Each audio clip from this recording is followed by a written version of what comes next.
don't mean anything, but thanks for listening. Greetings, everybody, and welcome to We Say Things, episode 68. My name is syndereN. Joining me today is syndereN. You should just change your name, because then we would actually have a good casting combo name. We wouldn't have to do anything weird. It would be horrible. Sunsman. Everybody would know the man is you, right? It's perfect. Of course.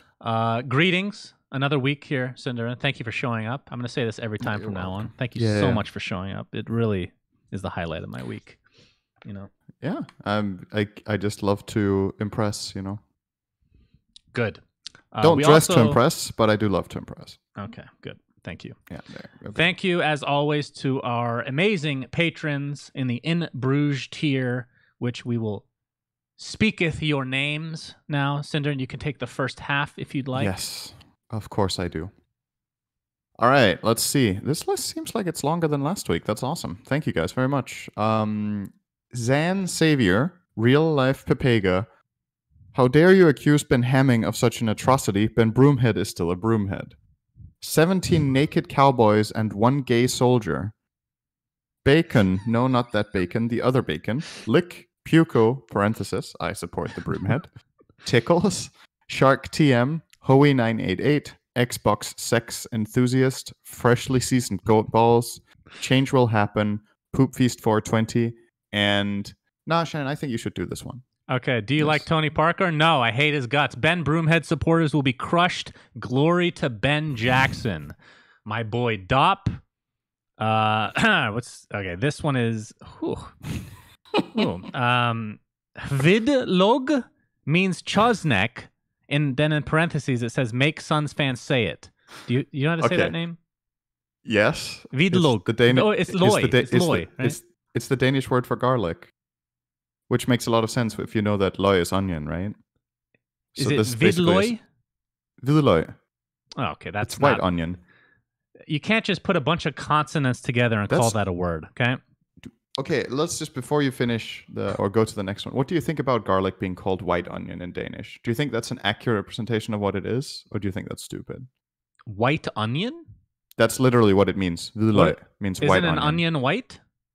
I guess some of them are red. When you peel it, it's white? No, it's still not white. What? That's what not onions white. Have I been garlic eating? Is white. Are there different kinds of onion? Okay, this is gonna... Onions are like, they have like a greenish hue. If I go buy an onion in the store, it will be white. In the US, or where I am at least. I don't know a lot about onions because I don't really partake as, if it's cooked or something, I'm not going to eat a raw onion. Anyway, I mean, they're whitish. I guess. It's okay. Oh, now they're white. They're white-ish. Okay, good. They're also green. So no, white onion. That's what garlic means. That doesn't make sense. That's what it's called. You don't like it. Okay, that's what I thought. Cool. Also, thank you to Fane _man. Ben Broomhead is a man of the people, supporter of the podcast since the very beginning. Ben Hamming probably hasn't seen In Bruges. Pitch Black. That is not a requirement to like or be on the podcast, by the way. It's smiled upon by me.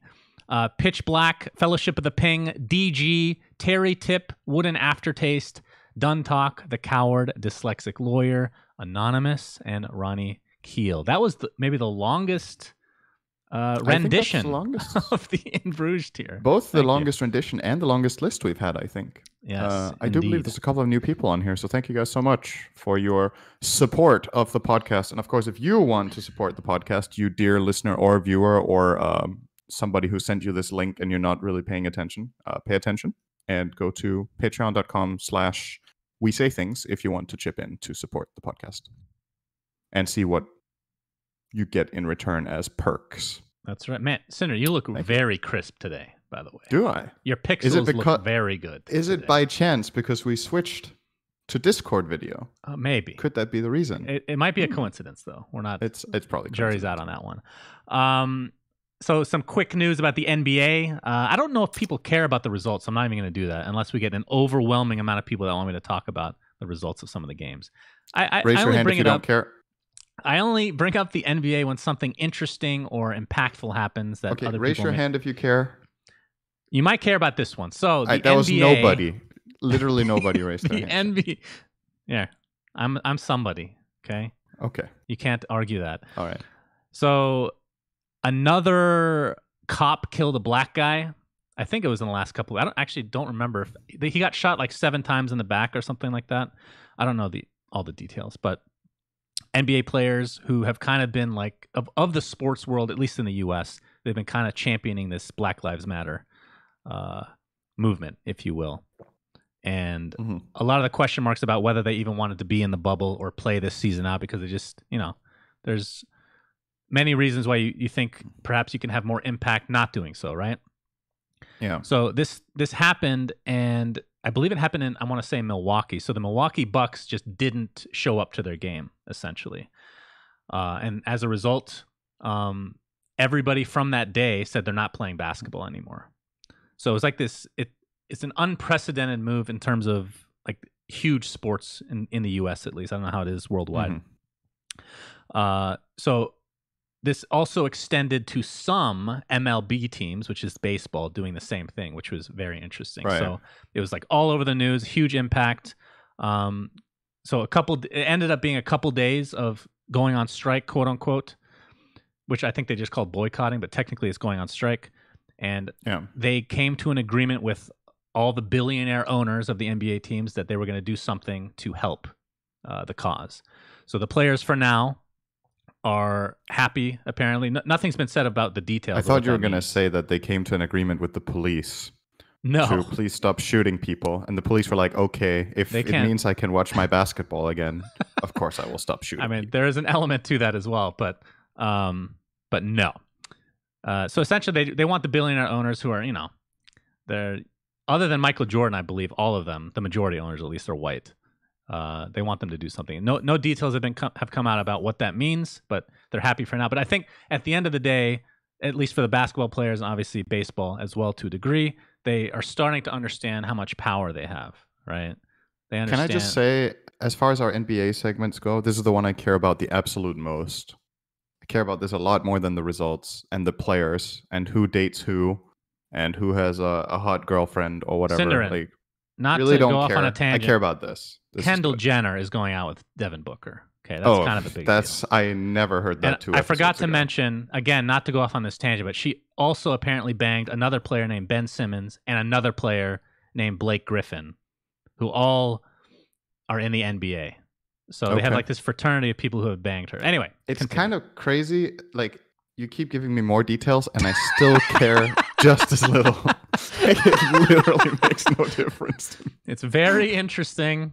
All right, very interesting indeed. But back to the actual topic. So yeah, obviously this was major news in the U.S. and to a degree globally as well. We'll see what happens, in the long term. But like I said, basketball players are starting to understand that they have a ton of power, and I mean, we'll see what they do with it, I suppose. So that's the NBA. I mean, it's not really. Would you say that they're starting to understand that they have a lot of power, or that they're realizing it? Because I feel like you know it, but you need a case or a cause that's strong enough for you to actually unionize and do something, right? Because the individual people have done different big things in the past, right? Individual sports stars. Yeah. But it's like an entire community. It's pretty rare for them. I'm going to make an analogy here, okay? Because there's I don't want to go into detail here, but I mean, I'm sure some of this has been public. But Dota talent, a certain segment of them, have been wanting to do a union for literally 10 years now. We keep hearing that. But there's two issues. Number one, they don't include everybody in this discussion, which is rule number one for any type of union. And number two, you have to be willing to give something up to accomplish what you want. AKA, if you don't think people are getting paid enough, or if you're in the NBA and you want things to change, you just don't play. You have to give something up to get something in return. And for the NBA, you're right. They know this, but they didn't know how to maybe use it. I don't know. There's a lot to this. But so yeah, there's that. And you have some news, Cinder. Before you get started, I'm really excited about this. Yeah. So since I know how much you care about World of Warcraft, I feel like, considering you talk about how you got Wood 4 in Diamond Valorant, 1. Yes, rough diamond in Can Valorant. I tell a quick story before you go on? No. Please. It's funny. I promise you it's funny. Tell your story. So I was playing Valorant today as a Diamond 1. Okay.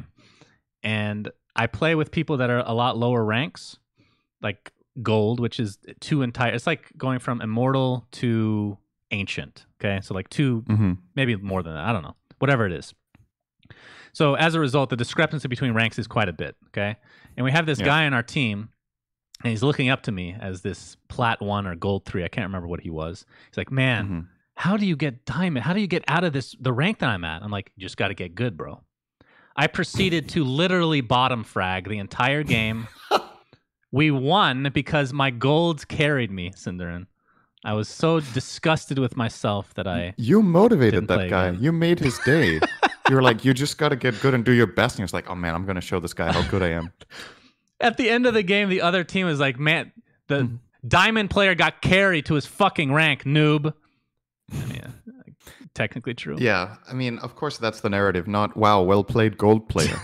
That can't possibly be the narrative here. I'm sorry for taking over, syndereN. Please. No, yeah. So you remember we talked about how I was going for something called Grand Marshal or rank 14?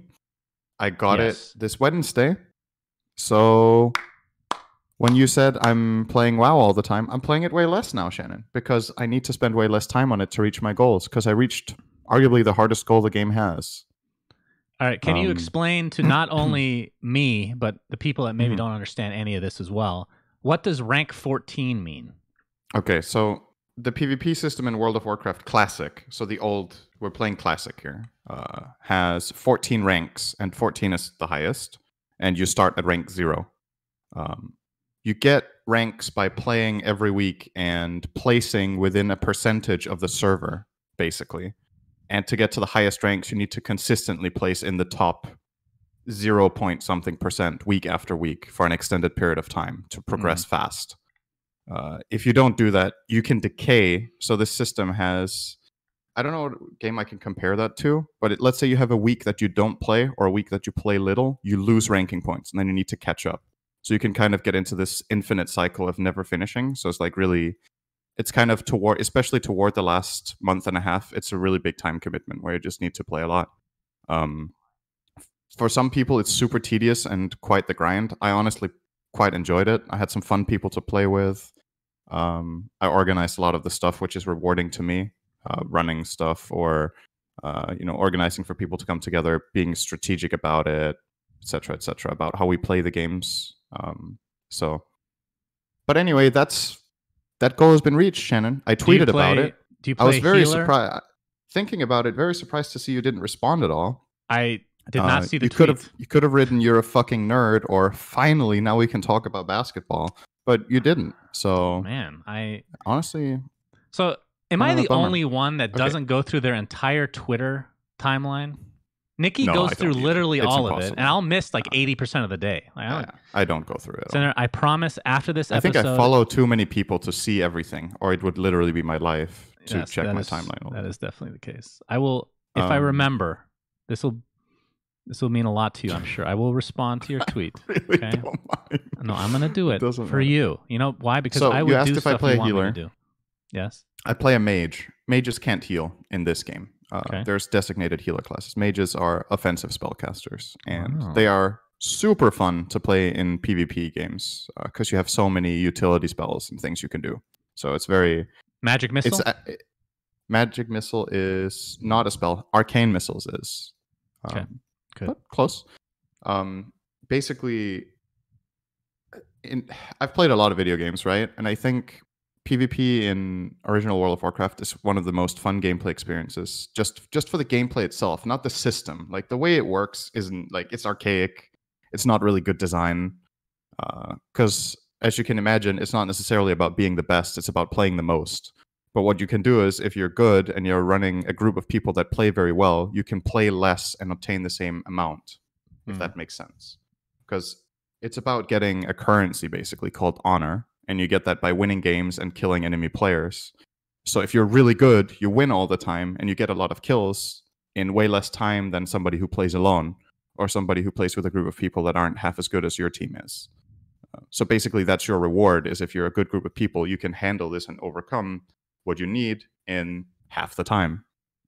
And that's a pretty big reward. But at the same time, it's not really a system that's about, again, it doesn't directly reward skill in the same way an ELO system does, right?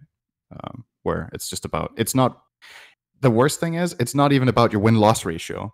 Because sometimes losing a close game is better honor than winning it. Because then if you give up early and go into a new game and you start winning fast instead, the net total will be better in the end, if that makes sense. Because a drawn-out game is not nearly as good. So, syndereN. Anyway, that was a lot of detail that you didn't ask for. I don't know if you have anybody to tell you this. I'm really proud of you. Okay. You don't care. I'm really proud of you. No, I'm supporting my friend. You know, oh, that's nice. Obviously, you I don't really give don't one have shit to about pretend World of Warcraft, proud. but I am very happy for you. I know this meant a lot to you. Oh, you're happy for me. I believe that one. I don't believe you're proud. I am proud. I mean, if you're gonna know life something, at least know life and accomplish it. You know.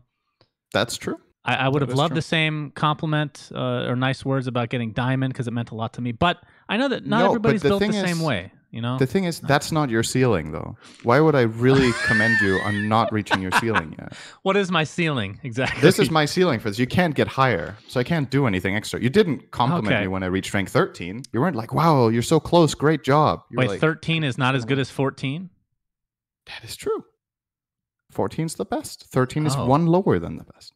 Mm-hmm. Oh, I thought I still don't fully understand. I thought rank 1 would be the best still, but okay. So you mean it's like a tier then? Tier 14. Yeah, 14 is the highest. Okay, gotcha. Wait, did you just think I reached the first tier out of 14? I'm really proud of you, syndereN, for reaching 14. I mean, if I reached Immortal in Dota, you would congratulate me. You'd be proud of me. But I didn't hear anything about that with Diamond. You know? Just saying. You know? It is what it is, syndereN. I got messages from people I don't know. Thank you so much. Yeah. All right. Getting on with the start of the episode. We have a lot of topics, and we just spent 17 minutes talking about virtually nothing, which is, of course, our specialty. That's the podcast. So TI prize pool syndereN has broken a record again. It is now the biggest in history of esports. Not a surprise. As of this recording, it is at $34.8 million. Last year's prize pool was 34.3. That's right. So I'm just going to say that it was a couple years ago. I thought that it would end at that specific record, but I was wrong. I will admit that. Valve they know what they're doing when it comes to pinching that money. You know, they know how to get the money out of the consumer. But as a result of all this, there's been a couple posts here that we're going to discuss. So Cameron Dev, which is a dev for Valve, posted something on Reddit saying, quote unquote, "The current pandemic situation has had an impact on our development capacity, so it is unlikely there will be a trove treasure this year. We are hopeful that the Wind Ranger, Arcana, and Immortal 3 treasure will come within the next couple weeks or so, with Wind Ranger coming out first." So do you want to talk about this first, or do you want to get on to the aftermath, if you want to call it that, and then talk about it? Well, there isn't that much to talk about. The statement is what it is. Like, what do you want to... Well, it's more, okay, well, people... Whether it's fair that this is what they're saying. Their initial reaction, which is not exactly what we're going to discuss, but we'll talk about it now. Right, okay. Is obviously they want this stuff out earlier. They've had forever to do it. If this was actually TI, the main event would have... It's already in the playoffs at this stage, I believe, or somewhere around there. Yeah. And it would have been done. So the pandemic obviously hindering them. So the aftermath of all this, we'll just read Slasher's tweet, who of course was a previous podcast guest. This is in response to actually we need to hear the context. So the esports writer on Twitter writes, "It's actually crazy that the Dota 2 community invested $100 million plus with the TI compendium, and Valve is just ignoring the entire esports scene. No online leagues, no poll partnering with third-party orgs, no concrete plans for when TI will even take place or how. That sucks." Then Slasher's response is, "Valve always seems to escape major scrutiny for their historically non-existent support of esports and inattention to its own games, aka CSGO, TF2, even Dota now, because Blizzard, Riot, Epic are easier targets. Valve game communities deserve so much better." Would you like to start off this discuss. I mean, there's been a lot of threads, a lot of hate towards Valve. What is your reaction to all this? So basically, I think at this point it's pretty clear that what the community wants, and like, how do I put this? So based on the last couple of years, Valve doesn't just bend over backwards to do everything the community wants, right? That's not a secret, because the community has wanted lots of stuff that hasn't been implemented or hasn't been made. Either because of... If there's enough Reddit threads. A lot of things. They've done a lot of things, but they haven't done all the things, and there's some pretty major things that haven't been done. True. Yes. Player experience. So, for example, the new player experience, which was advertised but still hasn't been put in after almost a full year now.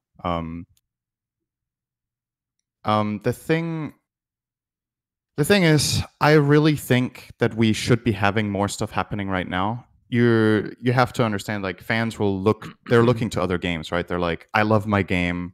I want us to have something fun and interesting. I want there to be stuff happening with my game. Like, you can make the argument that, oh, there's Corona, so it's harder to do stuff. The flip side of that, or the other way of looking at it, rather, is there's Corona, so people really, like, crave entertainment more, because there's so much other stuff they would usually do to entertain themselves that they can't do. So having stuff happening is really important and really useful, right? I think we should have... Like, considering TI is postponed indefinitely, there were different options here that Valve could pursue. One is to take the TI prize pool and turn it into an insanely massive online league with different regions with huge prizes, which I think they don't want to do, and I don't necessarily think that's a problem. You could have taken part of it and run some online stuff, or you could have said, this is still TI, it's locked, but we are going to host an online tournament circuit while all this going on, which is what other games are doing, right? You could host an online circuit, give it a prize pool, and if you even wanted to make it profitable, you probably could sell a specific battle pass for the online league, or sell unique sets to that league, or whatever it is. So I definitely think this is something that could be used, and I think it's a shame that right now, so currently, as we've talked about a couple of times, we have the Omega League running, which is great for the Western scene. But outside of this Omega League Immortal division for the Western scene, what really is there to look forward to in Dota right now competitively? Like, there really isn't much left, right? Mm-hmm. Everything is just kind of... Time to run in elimination mode, syndereN.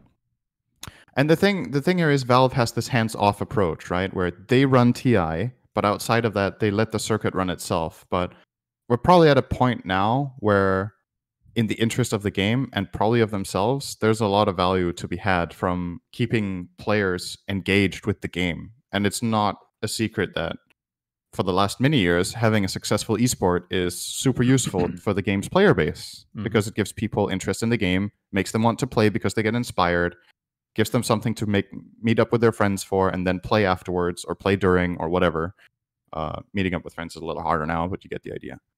And it just feels like such a shame, because there's so much potential that isn't being realized. Like, I refuse to believe that you can't do something good here if you want to, and make something big happen. So I completely understand why people are frustrated. At the same time, the frustration about... let's try to take this in order, actually. So the first post was about the cosmetics being late, right? Mm-hmm. A lot of people have the perspective that when the battle pass is released, everything should be ready. And it's fine that things get staggered to increase profits and to keep people excited. But a lot of people have the opinion that all of this stuff should already be done. Like, the Windranger Arcana should have been done 3 months ago, 4 months ago, so that when it's time to release it, it's done. So, okay, let's talk about that first. What is your opinion on that? Because I personally don't care that much. I mean, even if I wanted the cosmetics, like, I feel like the end of the battle pass is kind of the deadline, because it's not like you're going to lose that stuff, right? It's not like, if this was the game mode, if this was Aghanims that hadn't come out until now, then yes, I would fully understand why people are pissed. But it's just a cosmetic that you're going to eventually get. So for me, I don't care about that. But you can give your thoughts, I guess, before I go further. Yeah, I think pretty much the same, honestly. Like, as far as the cosmetics and stuff, as long as I keep them, it's fine. The bigger thing that I think a lot of people wish for, and that I wish would be bumped up in priority is quality of life for the game itself, because the game has started revolving so much around cosmetics because it's what drives the profit. And Valve obviously has the data and they know what makes the game. It's people need to remember Valve are a business, okay? Like they're making money. They're not. There's a part of Valve that developed this game like for for pleasure or because they feel some sort of responsibility, I guess. And when I say a part of Valve, I don't mean like individual people. I just mean like it's probably a percentage of the reason they do stuff. But the driving factor has to be profit, right? It's that you want to make money for your company and therefore for yourself. Yeah. And that is what it is. People still need to remember that. But I feel like upgrading the game to retain players or help new players in, like maybe we're all wrong and it's just flat out not worth it in developer hours. Like maybe it's reached a point where they're like, it won't matter. Let's say they make the game so much better, but it has to take them a lot of effort. And then in the end, it wasn't even worth it. It was a net loss. Well, the new I player don't know if we're experience is there, a perfect but example for something that maybe doesn't like it. It's not like it's going to bring a ton of people in initially, but it's good for quality of life going forward in bringing new people, even if it's a slow trickle, right? Of course, there's a way to make a bigger splash, but I think the thing that people are clamoring for, and I'm trying to. So I know a story. I'm going to leave out names. I think it's fine to tell the story at this point. I feel like there's a statute of limitations. I'm not going to give names. People are clamoring for a community manager. Do you know this story, syndereN? Wait, what's that? Sorry? Community manager for Valve. People are clamoring for that. So at this stage, probably Wikram is the closest you're going to get to that. But he's not officially, as far as I know at least, a community manager. They want somebody that can just at least give people the news instead of just a random dev comment here and there that obviously started a lot of shit in terms of just the reaction from people. So I'm trying to figure out what year this was in. I think it was around, let's say, TI2, TI3. So this has been 8 years-ish. Mm-hmm. There was somebody that was being considered very heavily for a community manager position that if I said the name, they would know who it is. And this is how Valve works, okay? And I don't know how much of this is old news and how much has changed, if anything. So this person, it was basically put up to a vote within Valve if they needed a community manager, because that's kind of the way they do things. It was voted no. They did not need him. And the reason it was voted no is the most hilarious thing ever. So again, think about the Valve structure, right? There's people on a bunch of different teams working on different games, like even Steam controller probably back then, just a whole bunch of random shit. You can choose whatever you want to do.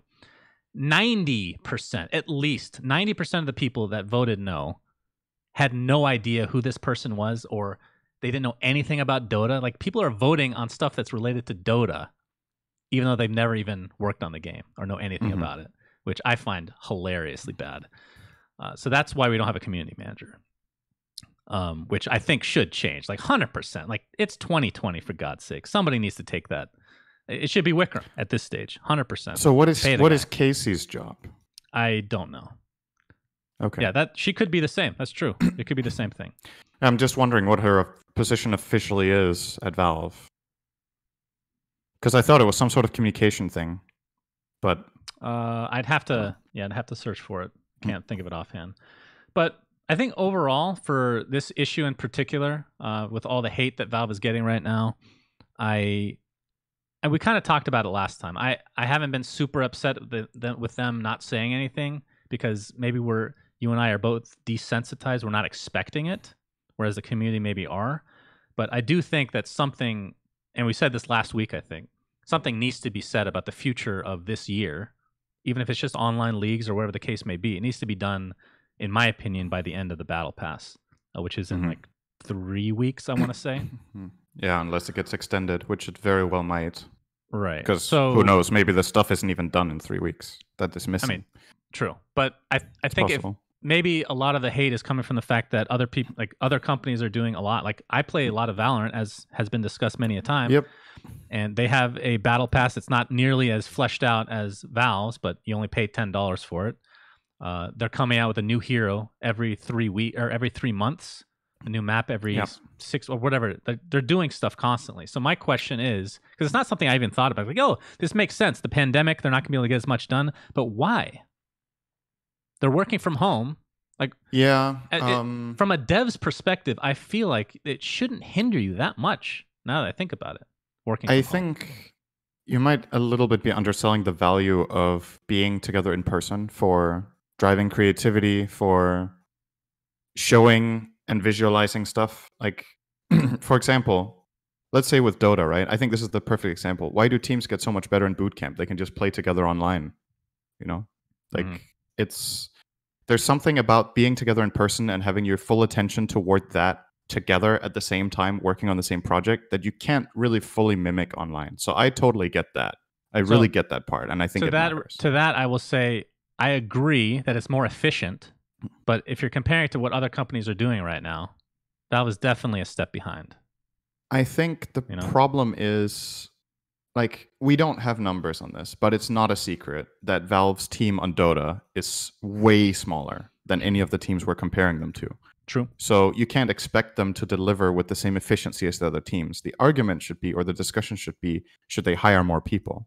Like, because it's very possible that the people that are working on Dota are actually working really hard, and then they go on Reddit and get destroyed and they feel bad, but they're like working really fucking hard. Like, I'm just saying it's possible. Like, if there's 3 people working on Dota right now, they're working really fucking hard, okay? There's not. If there's 50 people, they're not working very hard. There's probably like 20 people, but again, if you compare it to Riot, any of their games are going to have like hundreds, right? Yes, it's not even comparable. Right. So the teams are completely different magnitude and size, and it shows something about how much those companies value those games and how much they think they need to put into it. What I will say about Dota is revenue per developer probably dwarfs any game in the world. That's my guess. I think these people that work on Dota have made the most money per head. There's probably a mobile game that makes more. Yeah, I suppose. But mobile games are like their own normal, but in PC games, quote unquote normal there's games. like, yes, I don't think any game can rival this in terms of like just flat out profit per person. And from a business perspective, that's fucking awesome, right? You're a company, you're like, we're making $100 million on this that we had relatively few people working on. Great job. Like, again, the business side of it is looking awesome. So if you want to talk about the thing with all the people that aren't working on the team, they hear about the metrics. They're like, wow, you guys are doing great, right? The community just has different expectations. And now the question is, do you need to hire more people to do more stuff, or should you redistribute the people that you already have working on Dota to focus on other things in the development of the game? I think when the Battle Pass is out, you have to do Battle Pass, right? Like, everybody's paying for it. They need a return on their investment. You've promised them this and that. So if you have a small developer team, you have to delay other stuff because this is the priority. And maybe when the Battle Pass is over, you can get back to doing new player experience, or maybe thinking about organizing online leagues. Like, maybe someone will volunteer, or 2 people will volunteer to take up that role if they feel like it has value to them. But for now, they probably have to do this, right? And I don't know, like, Valve's company policy, I feel like it's naive for the community to be like, Valve, just hire a secondary game studio or just hire 25 new people to work on Dota. Because that's not, like, it's like, yes, it would be good for Dota, but if it's not what the company wants to do, they're not going to do it. Well, right? I think from what I understand, at least, is Valve's criteria for hiring somebody is they go for the best of the best. So there's not really that many. Like, if you're sticking with the same requirements to get a job, then I don't know if enough people exist, to increase that by a lot more. There's definitely a reason they're so effective and so good. Yeah, right? like, you can take a prodigy of coding. These are some horrific examples, by the way, but what they want, and I've talked to many Valve employees from the past, they're looking for people that are multifaceted. So if you're really good at coding, you better be really good at something else too. We have freaking Valve employees doing manual labor at TIs, for God's sake. Like, that's crazy. True. Like, literal coders doing hard. It's really weird, but obviously they have a culture of their own, and we're not here to really necessarily tell them to change all of it. But they have to be able to do more if the community is going to get this mad over it, obviously. And I'm sure they're going to come out with some statement. I just personally wish that if it was Wikram or Casey or whoever, they have a community manager that can just have an open dialogue, just be more transparent on a more consistent basis. I think if that occurs, even if they're late with some of the shit that comes out, that's people won't get nearly as mad. I promise you. It's just about communication.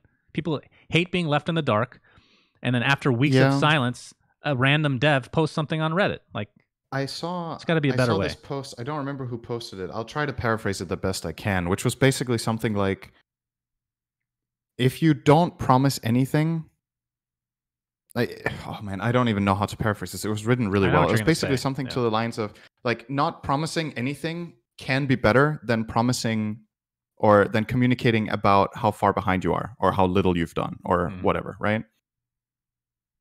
I don't know if that's fair. I feel like I'm saying it wrong. I think a lot of it comes down to, you just don't give a timeline then, if that's the case. You can still be, because if you hire a community manager, there's somebody responsible for delivering quote unquote bad news, because the community flat out is expecting more than Valve can deliver. So what is that communication person going to say? This is delayed. This is delayed. We're working on this. We're working on this. We don't know when it's done. Is that, like, some people respond really positively to this. They're like, okay, thanks for the update, Valve. Like, a lot of people have been praising the higher level of communication. It's still not high, but it's better than it was 2 years ago. But others are also just like, what the fuck are you guys doing? Like, how isn't this done yet? You've had so long to prepare the battle pass. I can't speak for everybody. I feel like being left in the dark is worse still. Yeah. Like, just don't give timelines. I feel like there's something, there's something to be said about, like, I think it's hard to have, because that's where the company structure really comes into play, right? If you have something like Riot or you have something like Blizzard or whatever, when you have so many more employees that are dedicated and designated to specific projects that they're working on, it's way easier to give more of a, like you said, clear timeline or clear direction and set up clear expectations for what stuff is done when. But with how Valve run their company, maybe the reason they don't want to have this kind of communication stuff is that they want to have their freedom, basically, the creative freedom. And that's just a different model of running a company, which has been amazing sometimes. And for some things like this, it's just not that great. But you can't have everything, right? Well, I've said this so many times. If people have watched me over the years, they know this is going to sound like a broken record. But I feel like if you're comparing one company to another, let's say Valve to League of Legends, Riot, everything is on an extreme. That's kind of the issue. You can take some things that, like, Riot or Blizzard, or maybe Blizzard is a terrible example. They're just a shit show all around. But you can make a happy medium with anything, right? You don't need to be on the complete extreme. Like the way that Riot is doing with doing things with Valorant, there's some things that people are not happy with, but they're still quite transparent. Like they come out with patch notes. They give us they post reasons why they're doing stuff, like long articles, for example. If they come out Overwatch with, is, or Underlords, sorry. Underlords is doing that. Yeah, Underlords is, I mean, again, but it's just like different companies almost, right? Like you have a hero come out for League of Legends or Valorant, and you have an entire video showing the entire process in which, you know, from step A to step 1 to step whatever to finish that hero, gives the community not only content to watch, but it gives them a better idea of how much work is actually involved behind the scenes. Never seen anything like that. Like the closest we've seen is like stuff that Slacks will do at TI, right? So, right. I mean, again, a lot of this stuff is not stuff Valve will ever do, probably, and that's fine. But you have to make a little bit more of a balance, I feel like, especially when the community is acting the way that they are right now. I think the thing that is a little bit tricky is a lot of the times when it comes to ideology, you don't want to compromise, right? There's a lot of other things that it's easier to compromise on, like small things like within the project or whatever. But if the company ideology is this is how we do, then compromising that is a lot of a harder sell, I think, because it kind of opens up for avenues. So this is what I'll say. I've talked to Valve employees in the past that have been very open about this. Like there's this whole, you know, that handbook they came out with that leaked, that's basically talked about the structure of the company and how nobody is anybody's boss and all that stuff. Apparently that's not really, I mean, it's probably a case, it's like that to a degree, but they're still bosses, right? That's a common misconception from the community. So yes, I agree that the ideology, that you'd have to get past the fact that you need to tweak it a bit. But again, it's just a tweak. You know, you can still keep the essence of what you want to do. But I'm sure there's a lot of stuff that we don't know about and can't talk about because we don't know. I mean, I just that want to make be us a little clear. ignorant. I want the best for this game, and I think there's some things that are clearly lacking. Like, my perspective is just I'm trying to understand why things are being done the way that they are, because when you look at the community's responses and you look at how we think about things, Valve are smart, okay? They're really smart. So the reason things are done the way they are, I'm not going to say they're infallible, because obviously they're making mistakes. Everybody is making mistakes. But there is a reason for why they're doing things the way that they are. That doesn't mean we have to agree with them, but I'm trying to wrap my head around it and understand what's going on and why things are done and why things aren't done. Just to just for the sake of understanding and for having more like realistic outlook on the future of the game, like where we're at. Because I think a lot of the things people are asking for are probably not going to happen, but maybe we could focus on what is within the realm of possibility and then, push for that. And the community can be like, this is what we really want. And I think the two things right now that I think would be the biggest upgrade to the game right now on this spot. Number one, some sort of online league that Valve is involved with so that the fans have something to look forward to and engage them in the game and get them excited, because TI is postponed indefinitely. And the second thing is quality of life for the average player, not cosmetics, not necessarily stuff that makes profit. That's what I want right now, are those two things. New player experience, spring cleaning. Well, it's not really spring anymore, but just cleanup of bugs and errors, and I want a new hero, syndereN. I want new content, new features. I think some of the stuff they've done in guilds, I think is a step in the right direction, and that could help with a new player experience, actually. Hopefully that's been like a test run for that. First of all, I'm not even joking. I wish they came out with like 4 heroes a year. I really do. I think heroes are like the coolest thing about this game. It makes it more unique. A new hero would be great too, because we're past TI now. So yeah, a new hero as well. So this is what I'm going to say. I think a lot of people, we kind of brought this up earlier, where we wish Valve had more employees to work on Dota, but obviously I don't think that is going to really change. But something that can change is outsourcing, right? We know that Valve outsources a lot of stuff. For example, like I can only talk about stuff that I know. Like for the original Artifact, a lot of the art, like the card art, was outsourced. It's just other artists. It's not in-house at all. So I'm sure they do that for a lot of things. I know the SFM, like some of the SFMs, like Max of S2D, other people have worked on a bunch of SFMs for them. Why not outsource? Is the artist who made Quap a Valve employee? I have no idea. I would assume the concept art, not the design of it, like the actual model and hero in the game is a Valve employee, but the art itself, I couldn't say. I have no idea. I think it's the same person that made the art for Quap and Windranger, and the art is just stunning. I fucking love it. I've said that multiple times, but man, they need this person to either work for Valve or work on their stuff, because the concepts are so good. Yeah. Some of the best I've seen. I'm not sure why they don't hire people. But anyway, back to my point. I feel like a lot of things can be outsourced. And if it comes to tournaments, like Valve has, I mean, again, we're in a pandemic, but Valve still has a shit ton of money. Just give the money to a couple different companies to run some sort of leagues. Like if that's really the issue. It's I know it's something they're hands off. I understand that. It's a double-edged sword. It can be good, it can be bad depending on the scenario. But I personally think that it's Valve's responsibility to make sure that there are leagues going on. So that's something you can easily outsource. You just give them a criteria of what they need to. It doesn't need to be a major or minor.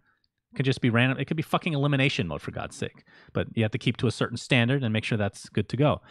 And even the new player experience. I've talked about this in the past. I'm not saying that I would be the perfect one for the job, but I know me, Slacks, and a couple other devs that have done mods before. We put our hat in the ring, so to speak, to help with the new player experience. We had a lot of the same ideas that Valve ended up having as well, but I don't even know if they've started on it. There's no information about that at all. Technically, all this stuff, even if a Valve person is overseeing everything, making sure that everything is up to snuff and by their standards, it can all be outsourced in theory, right? Yeah. And I feel like they could take more advantage of that than just SFMs and probably related stuff. Then it's just a matter from their perspective if it is worth the cost, right? Like if they need to host online tournaments, how much does it cost let's say it costs $5 million. Is that a good return on investment for them compared to putting another hat in the game that gives them immediate profit? It's about how much you value the communities, because that's perceived, right? We also need to remember we're on Reddit, and we read a lot on Reddit, and we see, like, it's still, we've talked this to death on this podcast, but it's a vocal minority. Like, they have the actual data for how people interact with this game. And the people that watch all the tournaments and play 6 hours a day are not most people. Most people log on once a day to play a game with their mates, and they go to bed. And like, it's very easy to forget that our perspective might be super skewed. And that's why I want to focus so much on the quality of life, because that affects every player. That's why that is so good, because everybody cares about that to some perspective. It helps them play with new friends. It helps them have more fun. It helps even at the highest echelon of the game, quality of life upgrades are good because it makes the game better for everybody. But yeah, keep in mind, I'm sure there's a lot of stuff that they've been working on that we have it could be the new player experience. It could be a massive patch with the new hero. That could be so much in the works right now, but we have no idea. And that's... Which I think is, like, how much, and I don't know the answer to this. Maybe this is a good general question to end this topic on. How much is it worth having a surprise? Yeah. Versus having constant communication so people know what to expect. And then you could still have a couple Easter eggs as a surprise, right? Depending on the scenario. But would you? I would personally. I mean, again, it's always the grass is always greener, right? I personally feel like I would rather have the communication and have no surprises that are large versus complete silence for months and then a shit ton comes out. Yeah, like 7.00 is a perfect example. If we put it on extremes, I would prefer the communication route. If it's somewhere in between, I think a good thing is to tell people, like, but this is what they don't like to do, right? They don't like to give like deadlines and be like, this is coming out this time. At least with big things, they try to avoid that. But I think just a general guideline of this is what we're working on, and then giving updates, and then it can have some sort of surprising element that people didn't expect, some sort of extra thing or something, Like, they could be working on the new player experience, and they're like, we work on the new player experience, and then all of a sudden, boom, here comes the new player experience, and we dropped it with a new hero. Like, that kind of thing would be really cool, right? Then that's the surprise, but you also get what you were expecting the whole time. I think that's a good way to do it. The problem is, the only post that there's been about the new player experience was last year, and there's been 0 updates to that. How far they are, what they're trying to do, and part of me thinks, like, this is what I want to think at least, that what's holding it up so much is that they're really trying to find a good Smurf solution. That is the biggest problem they have, and the best way of combating Smurf solutions is machine learning, I think. I've talked about this in a previous episode. I don't remember which one, but theoretically, the possibility that you could detect people's MMR within their first game based on huge sets of data and pattern analysis from a machine, you could detect. At least place them within 1,000. Yeah, it should be possible. And that might be really difficult for them to program or do, or the person in the company who's super good at machine learning, or there's like 3 or 4 or 5 of them, whatever, are working on it for another game, then, then they aren't doing it for Dota right now. Valve does borrow a lot of things from other games that they make, right? Because a lot of people are working on cool projects that may or may not be related directly, but they end up taking ideas. They did some amazing machine learning in CSGO for Overwatch. Yeah. Was that machine learning? Yeah. How? There's a manual part and there's a machine learning part. Oh, I didn't know that. I believe what they did was they did machine learning based on the tons of data they had from individuals making human decisions, and then they could largely automate. There was something, I forgot what it was. There was a Valve dev talking about it. It's a video on YouTube with him. So the question is, has that Valve dev told anybody in the Dota 2 team? Because God knows they don't talk to each other very often. That's the thing. I don't know. I was going to say the easiest way to combat the other thing Smurfs is in CSGO it's way easier, right? That's also something to remember. It's way easier. It was about cheaters specifically in CS. Yeah, it was about cheating. Smurfs is another thing there. Yeah. Yes, because they're not cheating. They're just better than what the games that they're playing in. Cheating is detecting that there's something going on that shouldn't be humanly possible. Smurfing is detecting that there's something going on that shouldn't be possible in this range of skill, and that's a lot more like intricate and difficult to handle. Right. So I think So the the CSGO comparison model would is be easier, if you will. like wall hacking in Counter-Strike is more difficult to detect even in a manual review versus an aimbot. Than an aimbot. Right? Yeah. Like a scripter would be equivalent to an aimbot in Dota, right? So right. But I was going to say the easiest way to combat Smurfs is to not have free to play, right? It's really hard. I personally can't even blame Valve because every game that's free to play, that's competitive on some level, has issues with Smurfs. It's really hard. I don't know the solution, but I mean, your ideas are great, Cinder. I always agree with you. Anyway, we have so many more topics. Yeah, we do. Damn. I mean, this one's not very long, but 7.27D got released. Does anything stand out to you in this patch at all? I think the single biggest change is that Halberd costs 400 gold on top of what it did before. So that's a huge nerf. Yep. Everybody was buying it, though. Like, everybody. Yeah, it was super popular. Drums got nerfed. Soul Ring got buffed. Helm of the Dom got changed. It gives less health, but now the creep has armor. So I would say overall that's most of the time a nerf, which is fair. Is that for Clinks by any chance? Because Enchantress got some changes too that I was thinking of. Yeah, Enchantress got a health change as well. Enchant got mega nerfed on health, but got a buff on armor. So it's the same logic. I think it's about Clinks, and it's about just in general these obnoxious creeps that just can't die. It was really silly. Enchantress would show up to mid lane with a creep with like 2,300 health and 80 damage, and it would just hit your tower. It was just strange. Like minute 7, you know? Like, what the fuck? So yeah, they changed that. Then some hero tweaks here and there. It's nothing too major, to be honest. I consider it like a minor tweak patch. It is also a D. So, but yeah, it was a good patch overall. I liked it. All right, move on to the next topic. New heroes were added to Aghanim's Labyrinth, along with some other changes, I believe. Slark, Templar Assassin, and Queen of Pain. Oh, that's right. And the level 5 difficulty, Apex Mage. I have not played. You have not played these versions. Not the new one, no. But that's cool to see. That's something people have been wanting. New heroes. What I can say, though, is that it came with a bug, which is a funny story. So let's just tell that one quickly. Slark obviously has pounds. And if you remember, there's a chicken level where the chickens run around and drop coins all the time when you deal damage. I love that one. Supposedly, if you pounced one of the chickens when the level was about to end, it was leashed and therefore couldn't teleport out, and the game would soft lock. So some people's games actually just stopped on the chicken level because they used pounce. Man. There you go. So sad. I thought it was going to be a good story about how they got 1 million gold because they leashed them. No, but the game never progressed. That's too bad. So that's obviously something Valve has been working on. Good to see that they didn't just, come out with this mode. A lot of it is probably based on the reception. Like if there wasn't great reception, like let's say it was lukewarm, they probably wouldn't have come out with a feature update like this. So that's cool to see. They've definitely given this a lot more love than they did to Morokai. Probably because they felt like this game mode is way more of a hit, and Morokai would need way too large of an overhaul to really work. And it was just a failed experiment from them. It just didn't hit. And that's fine. Like, I think people should also... Like, I want to cut a little bit of slack when you're creative, because I feel like creativity, it's so hard to hit every time, Like, when you do something new and different, it's not for everybody. Siltbreaker was amazing for me. For other players, it was boring and difficult, and they couldn't find a party or whatever, because it really demanded that you kind of played with people that knew what they were doing to complete it.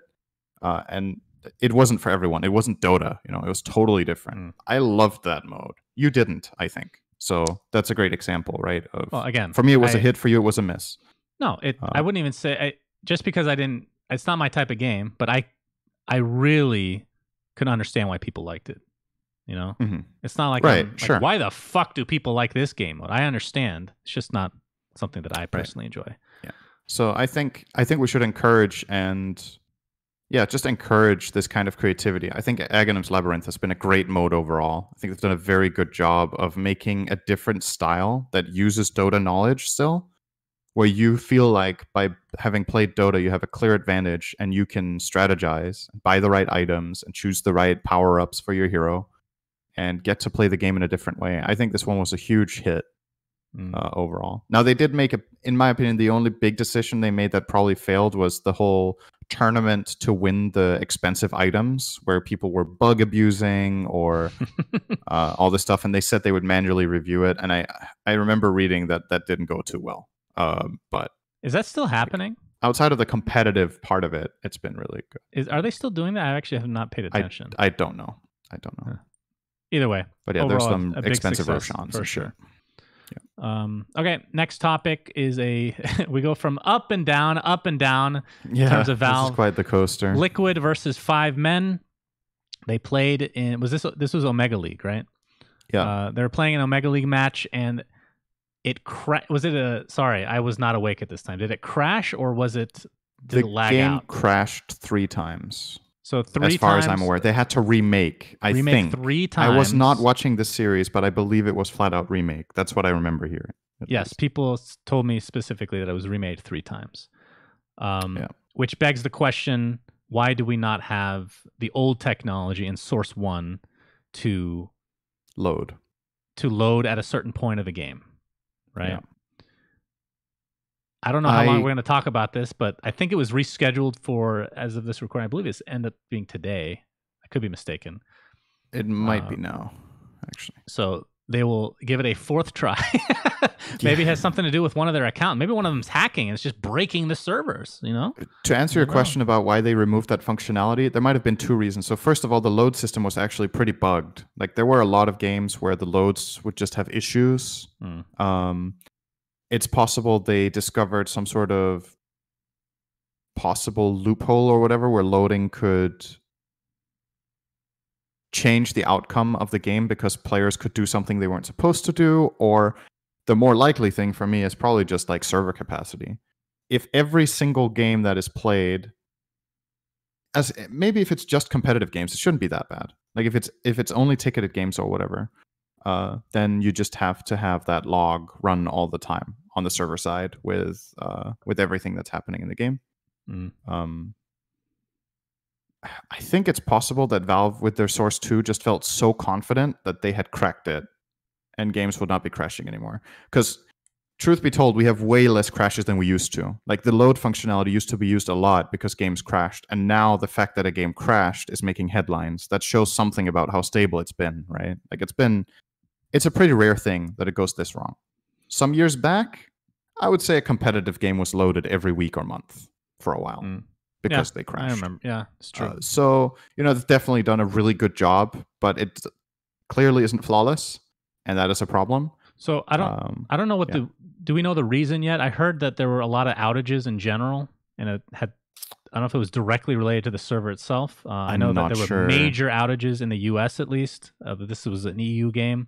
Maybe it extended. That's the most likely reason the game would crash is flat out that the server loses power. I think that's kind of. I know that they tried different servers as well, which is strange, but still, if a service provider is big enough, then it can all kind of domino, right? Yeah. But again, I don't want to talk about this topic too much because we obviously don't know all the details, but also in terms of what Valve can do, we don't know the technology behind this at all, right? And how easy it would be to just put some Source 1 stuff in. Like, not going to pretend to know any of that stuff. It's easy to be an armchair programmer. I want Source 1 back, for God's sake. Jesus Christ. It was so great. Next thing on the list, what everybody looks forward to every single week, the Arcana Grand Finals, syndereN. Let's go over the results. Faceless Void will be going up against Spectre, sadly. Woo! Void beat Sniper by a lot. 14.9 million votes for Void, 7.6 for Sniper. Jesus. That's 66% to 33.8. Just completely spanked him. And on the other side, Spectre beat Witch Doctor. 16 million votes for Spectre and 12.7 for Witch Doctor. So Witch Doctor had 44%. Spectre got more votes than Void versus that 56. Round. Yes, but I have hope because, again, if you're a fan of Faceless Void or Sniper, right, they kind of cannibalize each other because they're both hard carries. Right. I feel like, and I feel pretty confident saying this, I feel like because Witch Doctor lost, people are going to be upset at Spectre. So all those votes will go to Faceless Void, obviously. Oh, kind of like U.S. politics. Gotcha. We won't get into that one. But I do find it comical. I hate what the Democratic Party is doing, so I'm gonna vote for Trump as a protest. Yes, that's always a good idea. I wonder how big a percentage of votes actually are spite votes like that, and what the thought process is. I know there were quite a few votes for Harambe in the last election. So, oh yeah, true. Yeah. There was also trash votes too. That's right. Yep. So God, you love to see it. Faceless Void versus Spectre. It's funny because Valve kind of saved some work with the fact that Void is top 2, because we've talked about this before. I believe he's the only hero that has previously been top 2 that has not gotten Twice, Arcana. Right. So now they get some free work there. Who do you think's going to win? Void versus Spectre? I think Void's going to win. I think Void's going to win. I think so too. But now, do honestly, they make I'm one kind for of Spectre if she's second? Or maybe. does she become the new Faceless Void? What was the second place last year? Who won and who got second? Ogre won against who? Windranger? Who got second? Everybody's saying Windranger. Yeah. So Windranger got an Arcana in the Battle Pass. Yeah, that's usually so. Maybe the same thing will happen again. Maybe Void wins and then Spectre gets one of the Arcanas in the next Battle Pass. Let's be real. Even if Void loses, they're gonna make an Arcana for him latest by next Battle Pass. So we'll get both. The sad thing about this is I'm not really very invested in either of these, to be honest. Yeah, at the same time, I don't really know what hero would get me super hyped at this point. Mars? To get an Arcana. Or like Mars? I mean, it would be nice. Like, maybe I'm just getting old. That's probably what it is. I hate cosmetics! Well, the entire concept, I just find fascinating that we are getting excited about voting for something that we need to buy. Yeah, it is pretty weird when you think about it. We're voting to buy something. What the fuck is wrong with us? Jesus. Valve has really conditioned us very well. Nice job, Valve.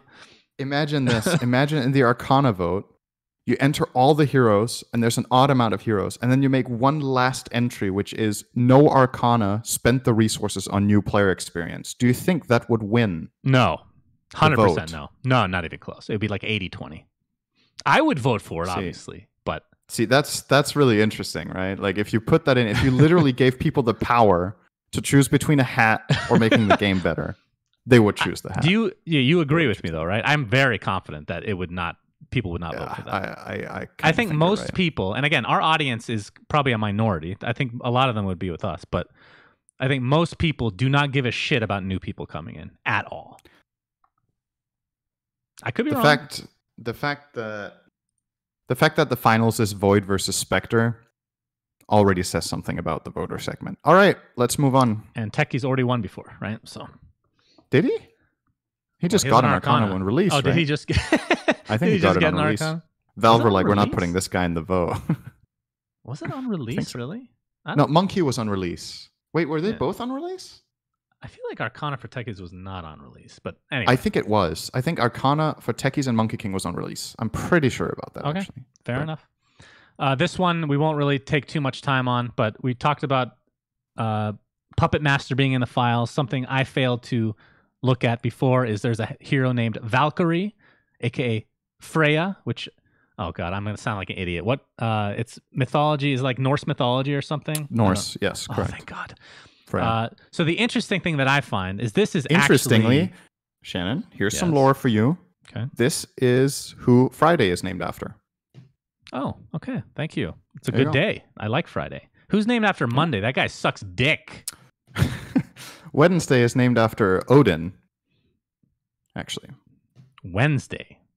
Yeah, because in Danish it's called Onsdag. Does the spelling of Wednesday bother you, by the way? It always pissed me off reading that word. Wednesday. I hate it. Just get rid of the D. Get rid of it. Anyway, Freya, the reason I'm bringing this up is because there's a theory on Reddit. Shout out to Scousers.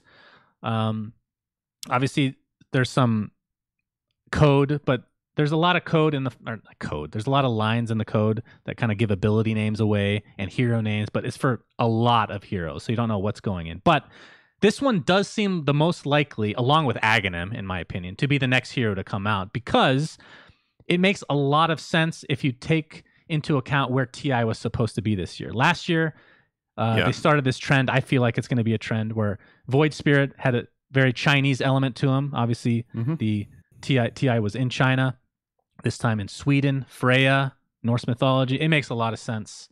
And the So I'm previous expecting 8 Aghanim and heroes Freya that we got at TI in America were like Burger King, and that's right. so Actually, I think we definitely hit the year prior to China was Vancouver, where I think Tim Hortons was sponsored the whoever hero came out. Can't remember which one that was, but yes, Grimstroke or something. Who knows? So yeah, look forward very to American Freya hero. So this, I think you're right though. Next topic is very interesting. God, we have, how deep are we in the? Oh, we're gonna be fine. So Counter-Strike Go had a spectating bug that has now led to a bunch of bans. So I'm just gonna read the response from, is it ESL? I believe, yeah. Is it ESL? Yeah, it is. So the bug itself. Recently, we were made aware that by taking a combination of different steps, a bug in CSGO allows the coach of a team to become a spectator anywhere on the map, unbeknownst to anyone else.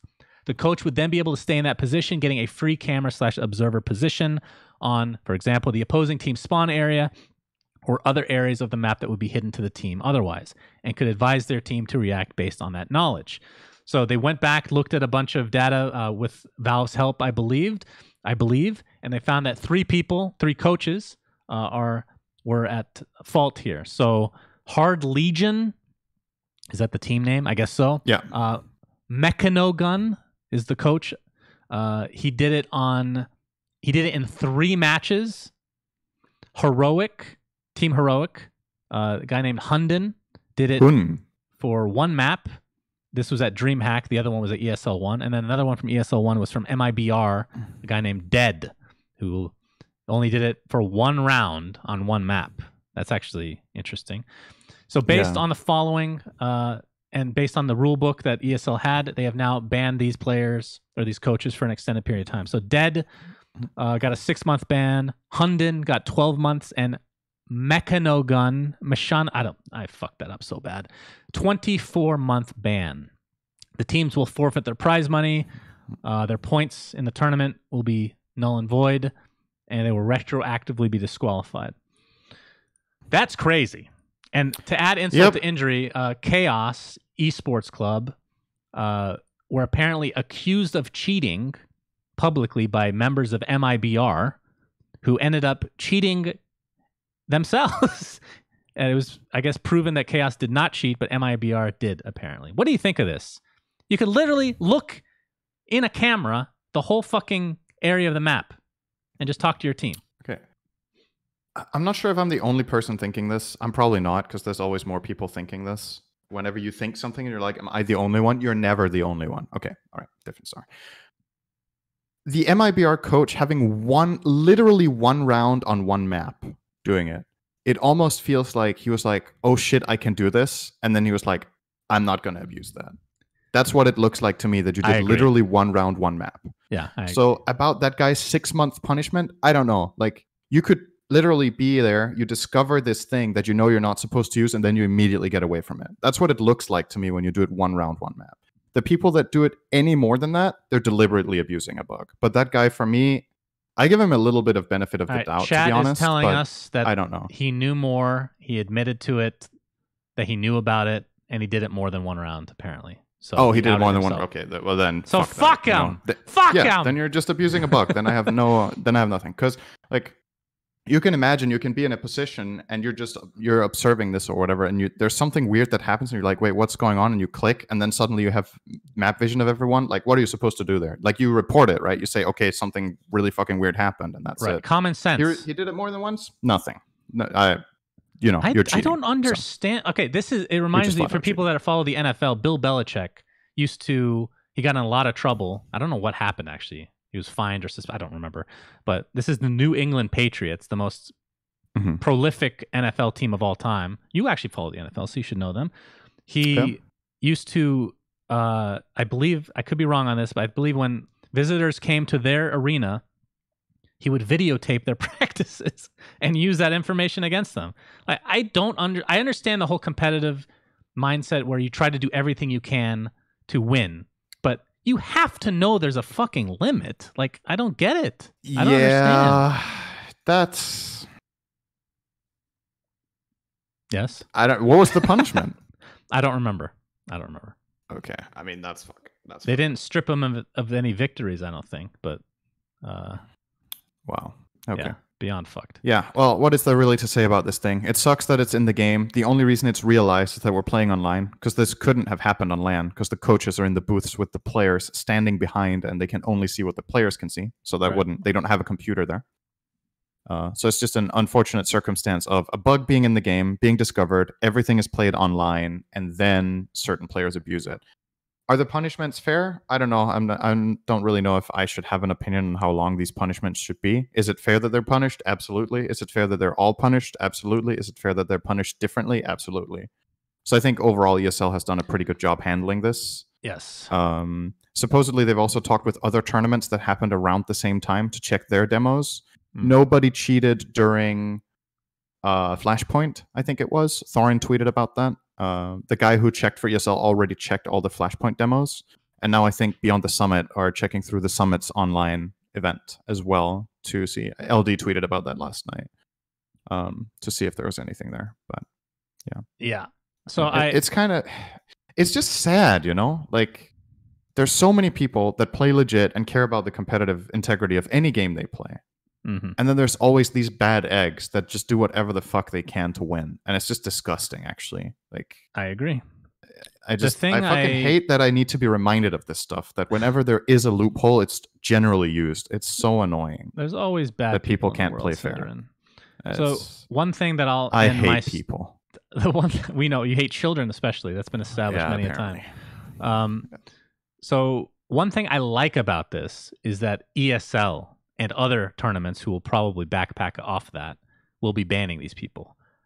I still do not like that Valve bans people at all. I mean, you can argue whether they should or they should not. I think most people would actually say they should ban people. The fact that they ban people for life is a joke. I'm just going to say that again. We've talked about this extensively before. I'm very much against lifetime ban for first offense. Yes. Basically. I'm very much against I mean, that. if you want to do a 2-strike policy, 3-strike, whatever, that's fine. But lifetime bans, especially for somebody, like, again, we're getting into other individuals here because I don't know anything about these coaches, but like 16-year-olds that are living in a country that maybe, I don't want to get into detail. We've had this discussion before, but I like that third-party tournaments are the ones stepping up here. I prefer that. And if it gets to a certain point, it makes sense for Valve to get involved. But I feel like they can take care of it themselves, you know? Do you think if this happened in a Valve major, that these coaches would be lifetime banned? Yes, 100%. And the players on the teams? I mean, that's really hard to prove. Could you argue that they weren't in the know? Is there any way? Yes, of course. Okay. The coach could have taken it upon himself and just, I mean, if he's telling them where they are live, then that's one thing. But do you have that information? I don't know.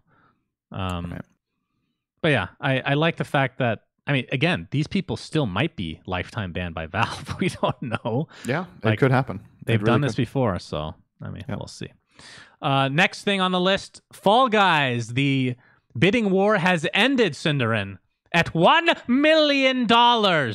Apparently, other people that have bid before, Ninja, Mr. Beast, AimLab, and G2, I think 3 of those 4 we've mentioned, they've all combined their bids for $1 million for charity, which is really cool. Have no idea what the cosmetic is going to look like. I don't think they're going to take... Ninja Beast with G2 on the belly. Yeah, with an AimLab. Crosshair on his forehead. I don't know. But that's really cool. Yeah, one of the best PR... what is the best way to put... I don't want to say PR stunt because that sounds negative. Moves.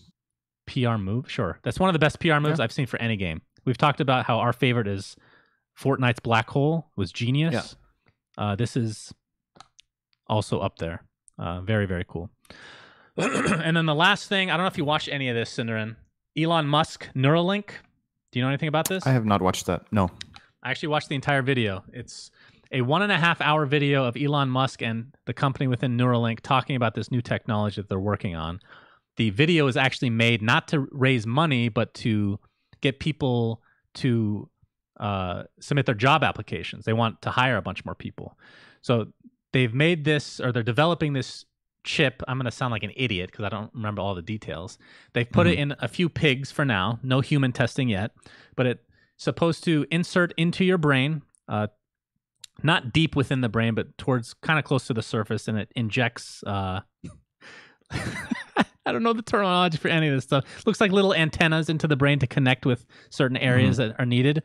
And the idea behind this is to help people with spinal cord issues, with a whole range of issues, which my understanding, it's not people that are born a certain way, but it's people that have had issues with like an accident, or like helping people walk for paraplegic or quadriplegic, things like that. A blindness. Anyone else getting Black Mirror vibes here? Or yes, just me? Exactly. Even the pig was in Black Mirror. The pig got Black Mirror vibes too. It got injected into it. So the idea behind it is really cool. Oh, I guess we can talk about that. But right now it's only been tested on pigs. They say eventually they want to be able to, help people that were born blind, for example. But to start, it'll just be people that have, gotten a disease or some sort of traumatic accident or whatever the case may be, to help. I feel like for something like this to ever get implemented and pass an ethics test, there needs to be some serious security around this with what can happen to you, who gets what information, and why. Like, it's really, as soon as you start fiddling with stuff like this, shit gets extremely exploitable. It's a slippery slope, right? Because really, maybe slippery. Whenever it gets released at some point in the future, we don't know what kind of state it's gonna be in, but it does have a future in theory that is kind of scary, right? Like they talked about being able to store memories, for example, or having telepathy, consensual telepathy. Things of that nature that are like so far beyond anything we can think of them, but we're not even remotely close to doing any of that stuff. I'm fascinated by it. I think a comparison that might be digestible is cloning, right? Where it was proven to be doable and to be functional, but then the whole ethics part kind of comes in, and like it's. Do you think? I mean, somebody's had to have attempted to clone a human. Probably. Right? Probably somebody did. Yeah. And then when that failed, they went and used the spectator bug in CSGO. So they cloned them, and they became so riddled with mental issues that they used the camera in CSGO. That's your theory? No, it's just that's the kind of person, I can get away with it, so I'll do it. Do you like this kind of future, like Black Mirror-esque stuff? Because most Black Mirror episodes they end on a negative, like it's right. They always have grim. Not always. Yes. There's one particular episode that's incredibly good that it does not have that kind of ending. I would say you know me, right? I'm largely a very glass half full kind of person. I try to have the positive outlook, give the benefit of the doubt, look at what things are better. And there are so many things about this that could be amazing, but I also try to be realistic, kind of think, okay, and the older I get, the more I dislike people, right? Because the more you learn about the world, the worse people just are. And that's a shame, but that's how it is. So I feel like I'm slowly like shaping my expectations of what other people do and how they are in a more slightly less positive direction. And that's sad, but that's just real, So when I hear something like this, yes, I'm genuinely excited about what good it can do, but I think a lot more about the negatives than I used to, I think. The way that I look at it is you can take it's going to be abused, right? You can take any technology and abuse it, obviously. But if you go back like 20 years and we talk about things that we're doing now, I feel like the stuff that they're doing, it's going to happen. We don't know when. It's 100% that stuff's going to be a part of life, right? The question is how soon and once it comes out, can you make it work in a way that actually makes sense from an ethical standpoint, right? Yes. How moderated will it be? I think that's the most important thing, because there's so much technology that has like crazy potential, but the moderation needs to go hand in hand with it. People talk about privacy issues all the time, right? It's a big hot topic. I don't think most people even realize how much information can be gotten from this thing right here, your cell phone, which basically every human has now. Like it's astronomical the amount. Like this is literally listening to me right now. That's fucking crazy. Nobody cares about it, including me. I don't care about it. Google, you're the best. Thank you so much. Apple, thanks for sponsoring the podcast. If Apple wants to sponsor, they have to spend twice as much as Google. That's what I'm if saying. Apple right wants to sponsor, they're fucking crazy after what you've said already. Well, they don't do their research, so they only steal ideas. Okay, so we'll do one of these Patreon mailbag questions, syndereN, since the episode's going a bit long. Which one did you want to do? You pick. Just do the top one. First one first. This question is from Augustin.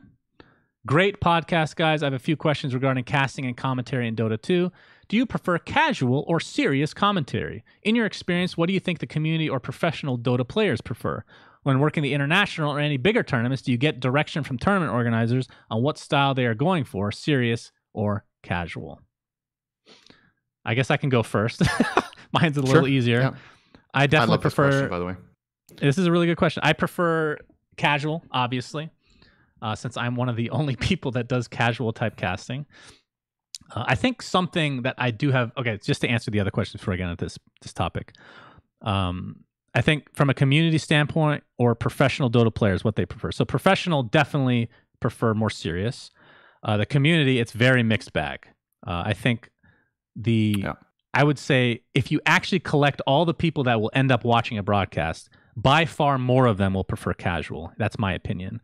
But the people that play a lot more and pay attention to the detail more will prefer serious. Of course, there's a lot of layers into that. And as far as tournament organizers, for me specifically, I can only speak for myself. If somebody's hired me, they know what they're getting and they want what they're getting. Nobody's ever told me to tone it down or whatever. So the thing that I do not like about the Dota casting realm right now, and it's not right now, it's been, what year is it? 2020, it's been 10 years. I feel like there's not enough mix right now. Right. I think everybody wants to, again, we have a lot of really good casters, the OD Pixels, the Caps, whoever you want to name. And I know that Slacks kind of like has put a wrench into this, what I'm about to say, because he's been doing stuff recently. But for the most part, you have the play-by-play and you have the analyst. And they can have some banter in between and whatnot, but it doesn't feel like there's any flexibility. Everybody's trying to do the same thing. Every play-by-play is trying to be OD Pixel. Every play-by-play is there's a meta. Right. In the meta. Every analyst is trying to be a syndereN or a Fogged or whoever. And for me, I think it's actually hurt. I've talked about this before. I think it's really hurt my career that I've tried to be different. I've tried to be myself. Like, if I go back and I could slap myself silly and I say, you should try to be like everybody else. You should be the play-by-play that doesn't make jokes, that takes it more seriously. Do I think that I could have become an actual like tier 1, tier 1.5 play-by-play? Obviously, I'm biased, but I would say yes, I definitely could have. But I would not have had as much fun. I don't think I could have done it long term, because I'd rather do something that makes it fun for me, because I think it makes it more fun for the viewer as well. So that's my answer. I agree with a lot of what you just said, if not all of it. Like, I think what the audience a lot of the time forgets, or maybe rather, I think sometimes what the tournament organizers forget, but they're getting better at it, which is great to see, is that Dota is about having fun for the viewer, right? Like, you can have, we've run experiments basically in Dota that have not looked very good. You had the very strict panel of TI5, which people didn't really like that much. Then you've had the player-only panel of, was it TI7 or 8, where there was like no personalities on? Wasn't it TI7 that was really bad? It might have been 7, with the one with day 9. Was that TI7? Yeah, I think so. I can't remember anymore. Pretty sure. Like, you've done these things where you've had that. And I feel like when you do that, it really highlights the value of having comedic relief or having like jokes or banter or somebody who isn't an expert. Because if you put 3 Dota players, pro players, drafters in the same room and they are supposed to talk about the draft, they're going to talk about the draft. They're going to talk about hero interactions. They're going to talk about strategy. But for a large part of the audience, that's not actually that fun. Like, especially, I would say, at TI, when a lot of the audience coming in watching have not watched anything or very little throughout the entire year. right? Yeah, and a big part, honestly, this is something Valve has also talked about, is a lot of fans don't actually care that much about the draft. They want to watch the game, and then they want to have fun outside of the game. It's like the draft is so complex and so deep that it's kind of tailored for the top 10% of players. The rest of people, they go into a game, they pick a hero they think is fun, and then they smash some people in Dota, and that's it. They don't really think about, oh, why is my hero so good this game, or how did I get countered, or why did I have a hard time? They're just like, I like Terrorblade, so I'm going to pick Terrorblade because it's fun playing Terrorblade. And then when you get into this pro scene and people are like, oh, this is why they're banning this and picking this and banning that and banning that. I love talking about this shit because I care a lot about it, but I completely understand why a big portion of the game just couldn't give less of a shit about what I'm saying. But I'm not speaking to them when I'm performing that role, right? But when I'm casting with you, for example, and we're just talking shit and having fun, I have this opinion that if you're having fun on broadcast, it kind of inevitably spills off onto the viewer, that it's more fun listening to people having fun than listening to people being super strict, right? Like there's just some energy that you transfer basically by having fun. And that isn't to say that we can just be complete clowns and keep saying internal jokes and laugh at ourselves, because there needs to be a connection with the audience. But if we're genuinely having fun and talking about something that people can understand, there's a high chance that they will enjoy it and have fun with it. And that's kind of what Slacks has been doing in this Omega League thing. To answer the question about tournaments, what they do, like you said, it's kind of defined, right? So for the most part, tournaments don't say anything because they kind of know what they're going to get, because they get the same thing most of the time. If there's something special they want to do or try with like a try-cast or a different kind of thing, they will obviously inform. The main thing that TI has said has actually been more in a looser direction than people might think. It has been something like, don't be afraid to, like, don't get so stiff that you can't throw out a cuss word if something is extremely exciting in the moment, That's why we have ding, ding, ding, motherfucker from TI, for example, right? Like, you just have these moments where something is amazing and you want people to feel that moment of amazement in that instance when it's happening. And if you're constantly paranoid about, oh, I can't say anything that's even remotely a profanity, then it might really detract from the moment. So I love that Valve is allowing casters to do that and being a little bit loose. I think the thing they care about the most is that you don't write off a team before the game starts, because that kills hype, right? It's like, oh, this team is so extremely outdrafted, they could never win this game. Stuff like that they don't like, because they'd rather you talk about, okay, this is why this team has an advantage, this is why we think they're favored, and this is what the other team needs to do to overcome that. Because then you've set a narrative that's interesting, where people aren't like, okay, this team has lost. They're like, okay, this will be a hard game for this team that I'm cheering for. Let's see if they can do what the experts think they need to do. And that's way more interesting to watch, right? Like, imagine you're watching a football match on TV and the commentators start out the match by saying, this team has no chance of winning this. We're just here to commentate it. There's no fucking way they win. What's even more interesting is when I turn on an NBA game and they're like, Kendall Jenner's going out with this guy that's playing right now. Isn't that crazy? Yeah, I'm really interested then, Yeah. But actually, that's a great example of something that you don't care about necessarily, but a lot of people find that interesting and entertaining. It's like... No, but really, that's casual commentary, right? No, it's like I agree. a little tidbit that doesn't really matter for the game, but basketball games don't do people. that. Makes me sad. So this actually reminds me, I did get feedback once from Valve at TI4 when I was doing the noob stream, that Purge and I were being too mean to each other, because when it comes to my humor, and I guess his, because he has a dry sarcasm as well, and for you and me at times, we get feedback from people, which I don't know this for a fact, but I would guess that most of them would be outside the US that think that we're actually mad at each other. I feel like it's more of an American thing. There's definitely cultural things there. Yeah, they were not your British. Friend. That's for sure. That's true. Brits are the banter kings. Irish and Scots. Yeah. The best. For sure. So that was a great question, though. Yes, very good. And I think it's something really important to think about, that like the goal of the broadcast should be to entertain the audience and to do the tournament justice. And I think based on the quality of teams playing, the quality of the tournament, the style of tournament, different broadcasts are in order. Like when we did Captain's Draft, for example, I feel like we kind of set a different precedent for what casting could be at the time, because we were like, when we were on break, we didn't have music. We just talk about food and and in the games we would talk random shit. You know, it was great. To this day, if a company hires me to do third-party casting, remote casting, I should say, I still don't use music, syndereN. It's still... Yeah. I can't stand listening to... Well, I'm not going to name the names, but certain music that's allowed now, it's mind-numbing. I will literally not enjoy doing my cast if I have to listen to that between games.